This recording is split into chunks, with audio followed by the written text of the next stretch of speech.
Olá, eu sou Eduardo Guimarães e este é o blog da cidadania. E finalmente aconteceu. Finalmente o PT e o próprio Lula perderam a paciência com Bob Neto, ou seja, Roberto Campos Neto, neto de Roberto Campos, o ministro da Economia da ditadura militar que congelou o salário mínimo. E o Neto não deixa a desejar. Veja que o Brasil teve deflação de preços em abril, teve deflação de preços em maio, a inflação ficou abaixo do esperado em junho e teve e vai ter deflação em julho. A economia está bombando. Tudo caminha para uma queda abrupta da inflação, porque a economia está com movimento fraco e já não há mais dinheiro na mão da população para comprar. Então o país pode sofrer uma crise inversa, uma crise de queda de preços que pode quebrar um monte de indústrias. Empresariado, sistema financeiro, Congresso, Legislativo, todos pedem para o presidente do Banco Central, que foi votar com a camiseta de Bolsonaro e que está tentando sabotar a economia brasileira, todos estão pedindo a ele que pare de sabotar o país. Tem gente passando fome, tem gente sofrendo, e ele mantendo juros em quase 14% para uma inflação que vai ser de menos de 5%. Então, o PT entrou no Senado com uma representação para abrir um processo para questionar e até para julgar as ações, a motivação desse indivíduo para torpedear a economia brasileira como ele está fazendo. Então, sem mais delongas, vamos ver o noticiário que corrobora tudo isso que eu estou dizendo. Roberto Campos Neto é um bolsonarista de 4 costados. Além de votar com a camiseta de Bolsonaro no dia 30 de outubro, ele ainda permaneceu, mesmo após o Lula vencer a eleição, ele permaneceu num grupo de WhatsApp de ministros de Bolsonaro que falavam contra o novo governo, que atacavam o então presidente eleito Lula. Tudo começou em 2020, quando o Senado aprovou o projeto de autonomia do Banco Central. Na verdade, não é autonomia nenhuma. Esse projeto era para impedir a troca de presidente do Banco Central, caso este não correspondesse às expectativas do governo. Então, com esse projeto, que mudou inclusive a Constituição para permitir isso, o presidente do Banco Central ele podia fazer o que quisesse no que diz respeito à taxa de juro da economia. Hoje não há a menor explicação para manter os juros tão altos. Ele não explica por que mantém os juros altos, todo mundo cobra, os dados da economia mostram que esses juros são inadequados e mesmo assim não há nenhum tipo de ação do Banco Central para baratear o custo do dinheiro e fazer a economia voltar a andar como deveria.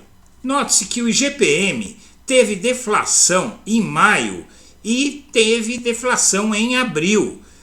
A nova deflação de 1,84% em maio acumula queda de 4,47% em 12 meses. A deflação veio mais forte do que esperado pelo consenso dessa Bloomberg, que trabalha com noticiário econômico. E o IGPDI acelerou a deflação em maio ante a deflação de abril, diz a FGV. Além da Bloomberg, a FGV disse que os preços ficaram mais baratos 2,33% em maio e em abril já tinham caído 1,01%.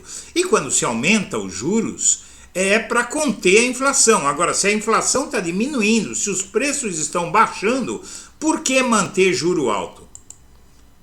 E a deflação pelo IGP-DI em maio foi a maior desde o governo de Getúlio Vargas. O Brasil nunca teve uma queda de preço tão grande e os juros continuam nas alturas. E a deflação de julho vem aí. Pelas projeções da XP Investimentos, ligada ao Banco Itaú, a inflação de julho caminha para ser negativa também. A deflação será mais um combustível para a iminente queda da taxa de juros. Como esse sujeito apoia os juros altos para banqueiro, né? É um serviçal de banqueiros, então ele diz que a queda é iminente. Não tem queda iminente, a inflação está caindo faz tempo, meses e meses, e a taxa não cai, e o tal bolsonarista do BC não explica por que a taxa não cai. E agora o PT perdeu a paciência. O PT tenta submeter a diretoria do BC a julgamento no Senado.